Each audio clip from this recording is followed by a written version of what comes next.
नाही, मी ऐकलं की अभी तो ये झाकी है, ट्रेलर है, पिक्चर अभी बाकी है.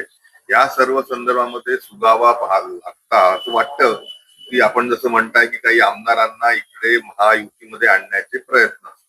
माझं त्या निमित्ताने महायुतीचा भारतीय जनता पार्टीचा आमदार म्हणून माझ्यासमोर एक प्रश्न आहे की तसंच 237 प्लस इंडिपेंडेंट असं बलाढ्य असं बहुमत हे विधानसभेमध्ये सन्माननीय देवेंद्रजींच्या नेतृत्वामध्ये राज्य सरकारला आहे. त्याचा फायदा विकासाला होतो आहे आणि 2/3 पेक्षा जास्ती, 3/4 पेक्षा जास्ती त्या निमित्ताने संख्याबळ हे सत्ताधारी पक्षाकडे महायुतीकडे असल्यामुळे अजून त्याच्यामध्ये गर्दी कशाला असावी अशा मताचा नक्कीच मी आहे. सोबतच आपल्या ह्या लोकशाहीमध्ये, पार्लमेंटरी डेमोक्रेसीमध्ये विरोधकांचा देखील आवाज प्रत्येक सभागृहात असावा. विधानसभेमध्ये थोडेफार का होईना जे विरोधक आहे, आमदार आहे, त्यांनी जिथच्या तिथं राहावं.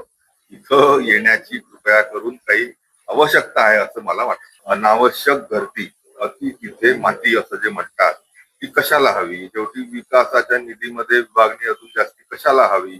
समोर चालून 2029च्या विधानसभेच्या निवडणुकीमध्ये, विविध जिल्ह्यांमध्ये स्थानिक स्वराज्य संस्थांच्या निवडणुकीमध्ये जे तिकीट वाटपामध्ये गोंधळ आणि घोळ होऊ शकतो, तो आता आजच जर आपल्याला त्याच्यापासून दूर राहायचं असेल तर मला असं वाटतं अजून जास्ती आमदारांची गरज महायुतीमध्ये नाहीये. 3/4 पेक्षा जास्तीची संख्या ही नक्कीच महायुतीत आहे.